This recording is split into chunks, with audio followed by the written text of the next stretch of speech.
In the second year of my mission to win Nina's heart, I thought we were going to get married. I pushed through my worsening illness, pouring everything I had into planning our wedding. Then, on the day of the ceremony, I discovered the groom wasn't me. In front of everyone, Nina looked down on me, her voice dripping with scorn. A toad like you trying to reach for a swan? Why don't you just go die? Mission failure. I was sent back to the real world. A month before I was supposed to marry my true love, the system found me. Nina is binding with a new system, it announced. She's bringing a child. She's coming to this world to find you. I was standing outside the hospital, a grim medical report clutched in my hand. I pulled a cheap pack of cigarettes from my pocket, but before I could light one, a group of men cornered me. One of them jabbed a finger into my chest. You think you're good enough to marry Nina? You're a country bumpkin. What gives you the right? Nina being with you is the luckiest thing that will ever happen in your pathetic life. Another one sneered. So what if it's lucky? I shot back, my defiance a flimsy shield. She's not going to marry you, either. The words had barely left my mouth before one of them snatched the report from my hand. He glanced at it and laughed. Forged a medical report to guilt her into marrying you? You have no shame.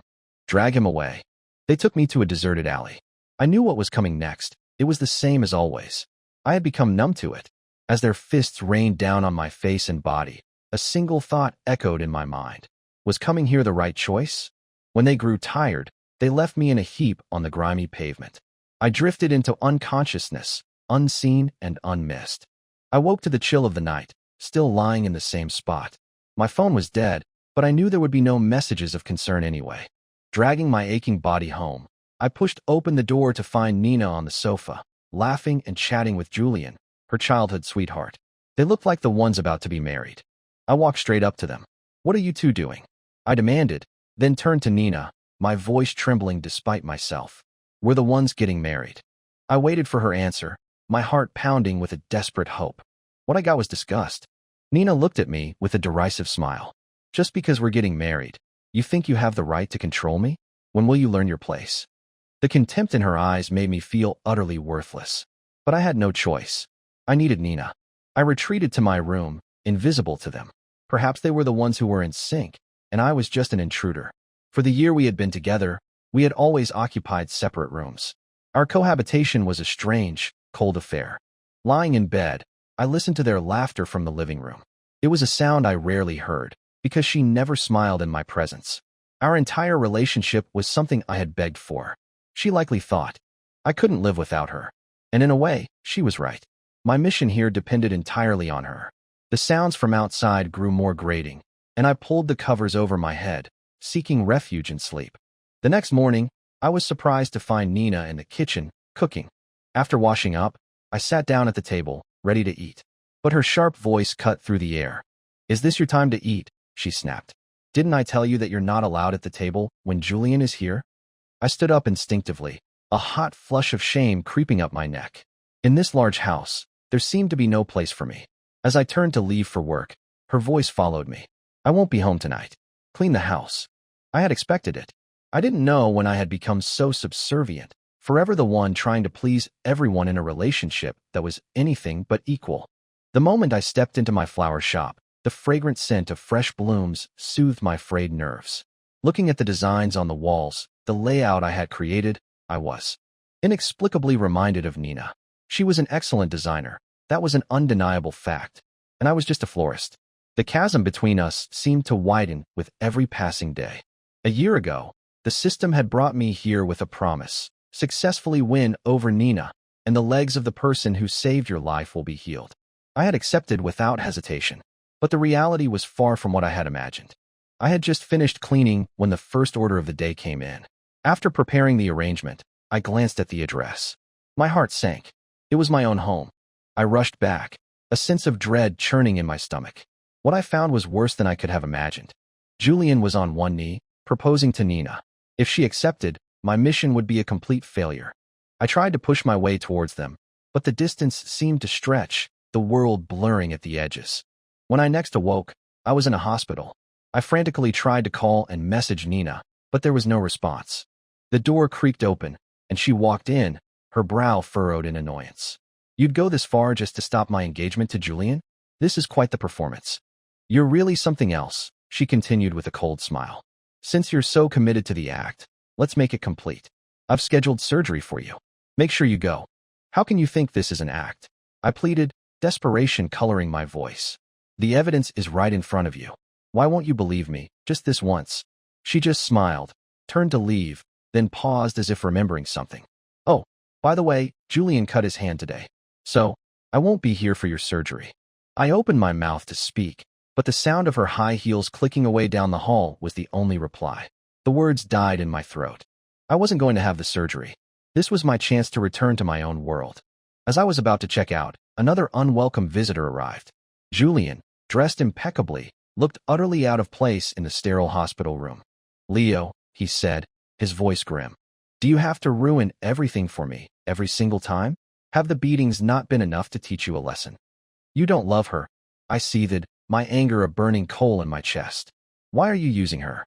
Julian shrugged nonchalantly. So what if I don't love her? She doesn't love you either. You grovel and please her, and you don't get a single drop of affection in return. Isn't that ironic? I wanted to refute him, but the words wouldn't come. You have a handsome face, he added with a smirk. And even that can't win you Nina's love. It's hilarious. We will get married, I said, my face pale but my voice firm. Julian chuckled. We'll see about that. He walked out, humming a cheerful tune.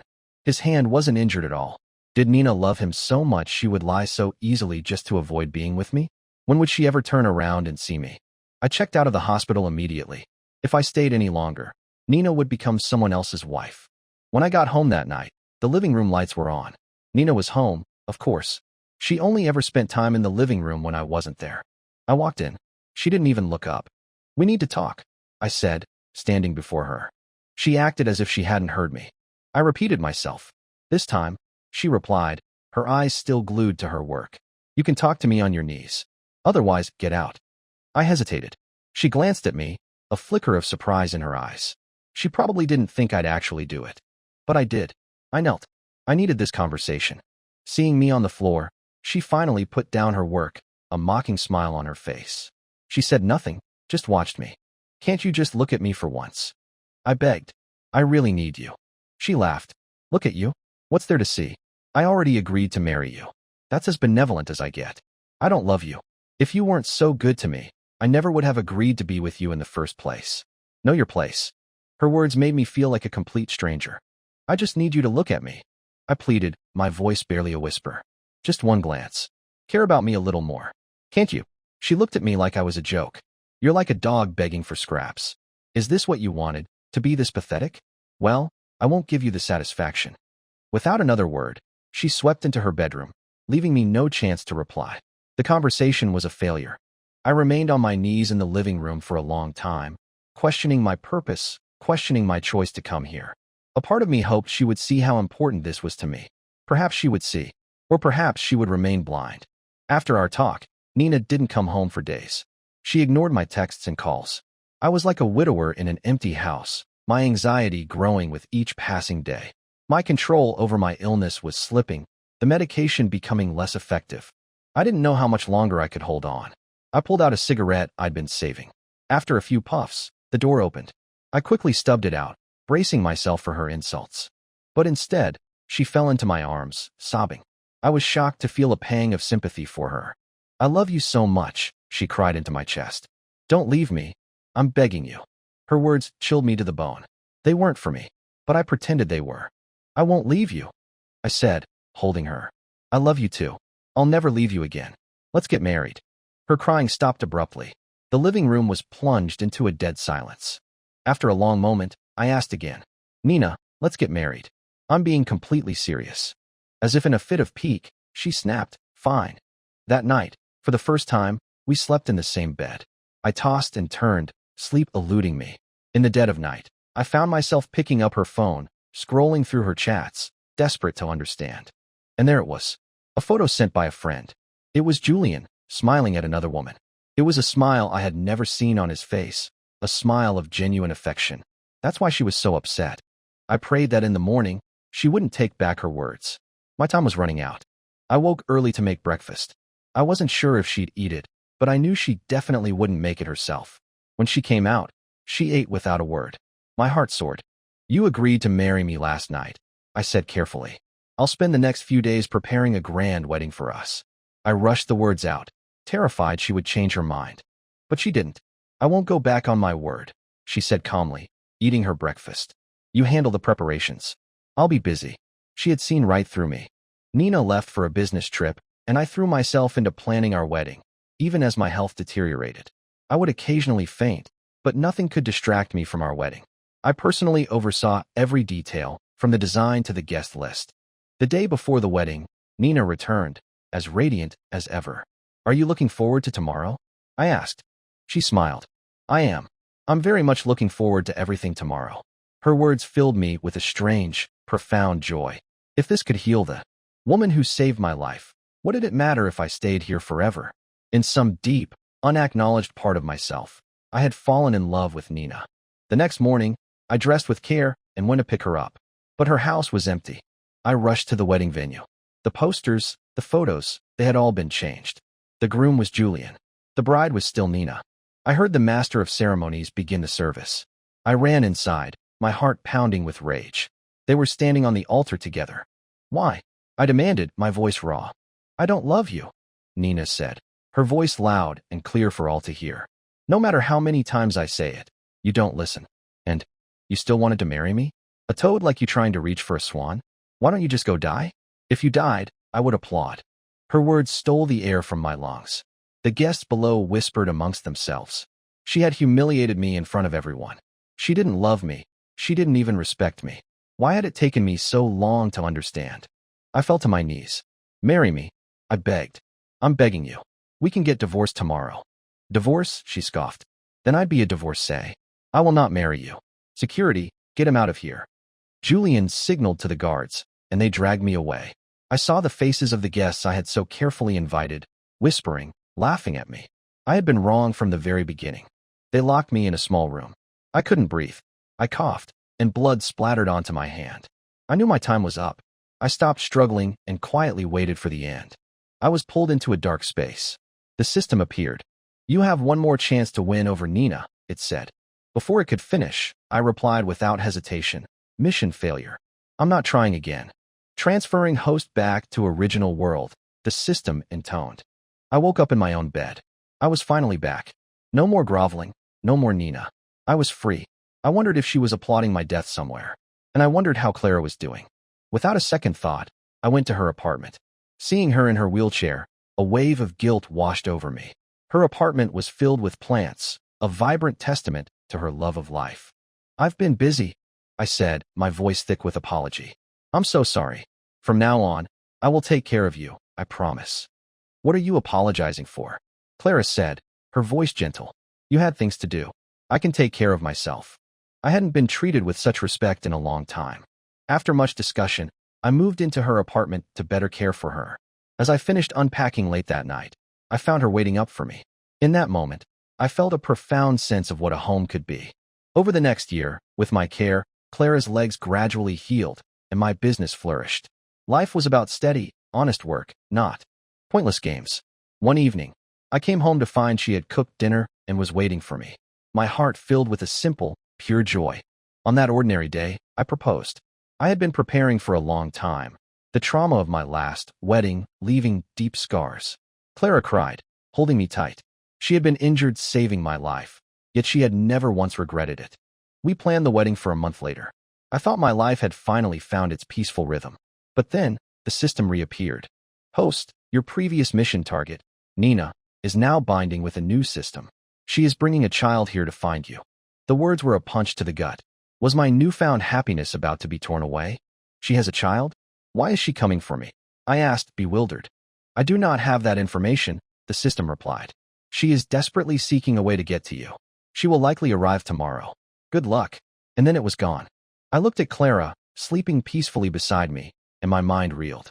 Nina's arrival would undoubtedly shatter our peace. I smoked half a pack of cigarettes on the balcony before my racing heart calmed. I had to protect Clara. I couldn't let her get hurt. This time, I didn't wait for Nina to find me. I found her. She was no longer the glamorous designer I knew. Her face was haggard, almost unrecognizable. You went to great lengths to find me, I said, my eyes falling on the child in her arms. What do you want? I was wrong, she said, her eyes welling with tears. In the year and a half since you disappeared, I've thought about you every single moment. I was going crazy. She held up the child. Look, she said, this is our son. He looks just like you. You're married, I said flatly.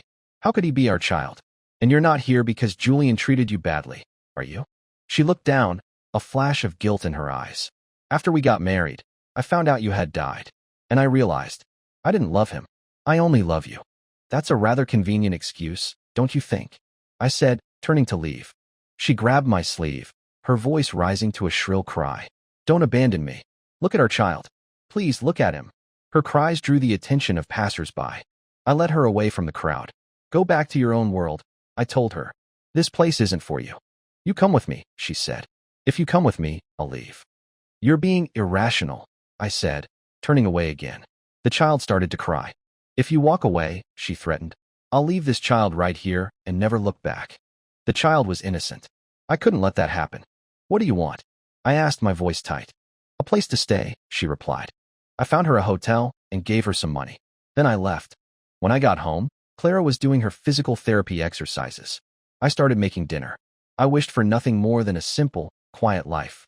I wanted to tell Clara everything, but I couldn't bring myself to do it. I was afraid she would leave me, afraid her understanding nature would only make me feel more guilty. But one thing I was sure of, the child was not mine. What are you thinking about? Clara's voice startled me. Nothing. I lied. Just work. Don't push yourself so hard, she said gently. Life is meant to be enjoyed. I smiled.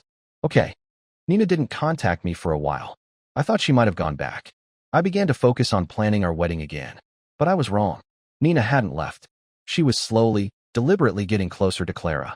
One day, Clara came home, excited to tell me about a new friend she had made.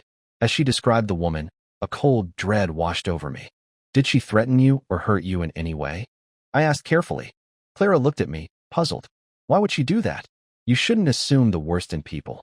Her tone was sharp, a tone I had never heard from her before. It was Nina's tone. The world I had tried so hard to protect had been breached. Then, out of the blue, Nina called me. Leo, you have to come quick, she cried, her voice frantic. Finn has been having nosebleeds for 2 days, and he just fainted. I didn't hesitate. I drove to the hotel she gave me. Finn was lying on the bed, his face a ghostly white. I scooped him up and rushed him to the hospital. No matter how much I hated Nina, the child was innocent. The diagnosis was leukemia. Nina collapsed, begging the doctors to save her son. It was the first time I had ever seen her so broken, so humble. We'll do our best, the doctor said gently. Nina turned on me, her grief twisting into rage. How can you just stand there? He's our son. Don't you feel anything? What good would it do if I panicked? I said, my voice flat. Will that make him better? What kind of father are you? She shrieked, drawing stares from everyone in the hallway. I retreated into the hospital room. Looking at the pale child in the bed, my certainty began to waver. I told Nina I had to leave, but she begged me to stay, just for one night. I reluctantly agreed. That single moment of weakness would lead to disaster. I got home the next morning, exhausted, to find Clara sitting on the sofa, her arms crossed, a thunderous expression on her face. You're up early, I said, trying to sound casual. Have you had breakfast? Where were you last night? She asked, her voice dangerously calm. A knot of dread tightened in my stomach. Nowhere, I stammered. Just working late at the office. What's wrong? Why are you so upset? She said nothing, just tapped on her phone and then held it up for me to see. It was a photo of me at the hospital with Nina and Finn. I couldn't look at her. Tell me this isn't real, she said, her voice quiet but firm. You have a child, and you were still going to marry me. Where did you get this photo? I asked, deflecting. I asked you if it's true, she shouted, jumping to her feet. I looked down, my voice barely a whisper. Yes. She turned, walked into the bedroom, and came out with a suitcase. I blocked her path. It's not what you think, I pleaded. Let me explain. She looked at me, her face a mask of cold disappointment, and walked past me without another word. I had messed up again. This time, I was truly alone. The photo, I later found out, was from Nina's social media, posted with a caption, with the one I love by my side, I'm not afraid of anything. It was a post visible only to me and Clara. A calculated strike. And it was all my fault for not being honest from the start. Before I could call Nina, she called me. You need to come to the hospital, she said urgently. Finn's in the ICU. His life is in danger. I rushed to the hospital. Nina was crying, but this time, I felt no pity. How is he? I asked. Before she could answer, the doctor came in. We need to do a bone marrow match right away, he said. I'll go first, I volunteered. No, Nina said sharply.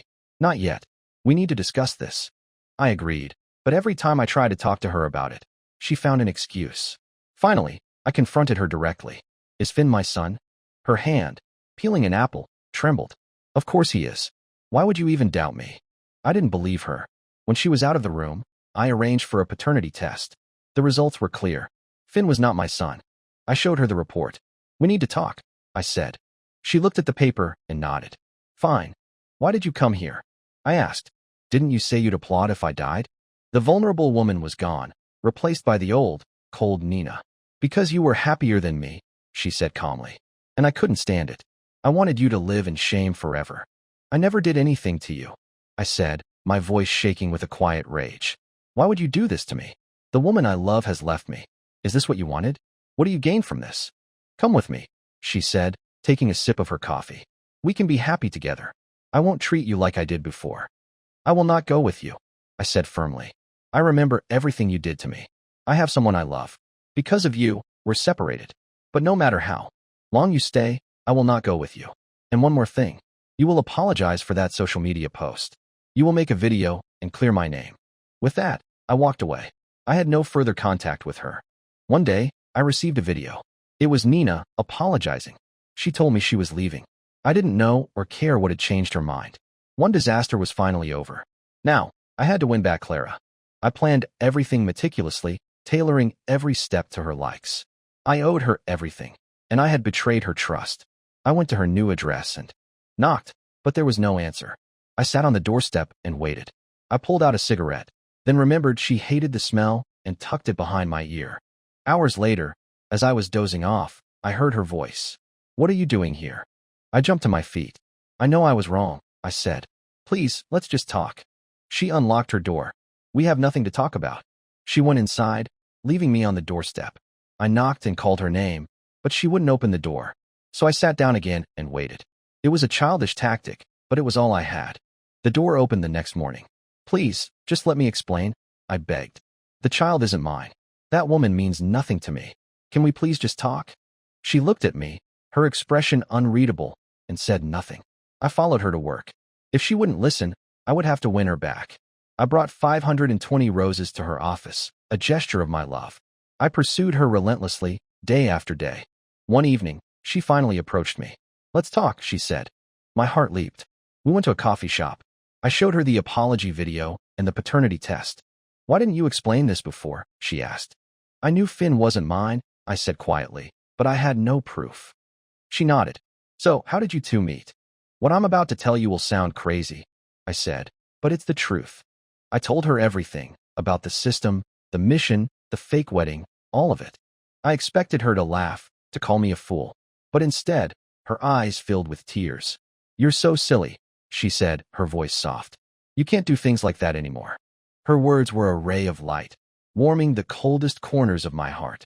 Can you move back in? I asked, my voice filled with hope. Or I can move in with you. Let's never be apart again. Let's get married. She looked at me and smiled. Okay. This time, we planned the wedding together. Seeing the results of our shared efforts filled me with a profound sense of contentment. On our wedding day, I looked at the woman standing opposite me, my heart overflowing with love and happiness. When the officiant asked if I would take her as my wife, I said, I do, without a moment's hesitation. When it was her turn, she paused for a fraction of a second, then smiled.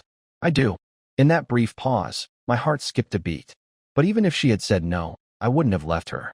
We would be together, always. Our suffering was over. I knew, with absolute certainty, that we would be happy. Nina's epilogue. The day Leo left, I watched him fall, and I felt a strange pang of sadness. But I didn't love him. Today was my wedding day with Julian. I should have been happy, but I couldn't summon the feeling. I arranged for Leo's body to be taken care of, thinking that once he was gone, I would forget him. But his presence lingered in every corner of the house. I didn't know who I truly loved. Then, I received a photo. It was Julian, kissing another woman. I confronted him, and he was blunt. I only married you to spite Leo, he said. Who would want to marry someone like you? Besides him, of course. His words left me numb. I was wrong, but it was too late. That same day, I discovered I was pregnant. I thought the baby would bring Julian back, but his infidelity only worsened. When I was 6 months pregnant, I stumbled upon the truth. Leo was from another world. I didn't know his mission, but after my son, Finn, was born, I found a way to use the system. I knew Leo still existed somewhere. I took Finn and went to find him. When he saw Finn, he was shocked, but he calmly told me he had someone he loved. I wanted to beg him to stay, but I couldn't. I remembered all the cruel things I had done to him, and the words wouldn't come. He seemed to know from the start that Finn wasn't his child. Later, I saw his love, Clara. She was a gentle, kind woman. I could never compare to her. I engineered the situation at the hospital, posting that photo so only they could see it, hoping Clara would leave him and he would come back to me. Clara left him, but he still wouldn't come to me. I should have known. Anyone else would have abandoned me long ago. But Leo hadn't. I had to be content with that. My presence was only a disruption to his happiness. I recorded an apology video and sent it to him, telling him I was leaving. He didn't reply.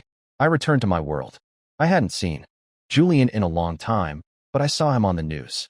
He had been arrested for corruption and tax evasion. He had crossed the wrong people. Finn's condition improved. We received financial aid from the government. Our life was a shadow of what it once was, but I was content.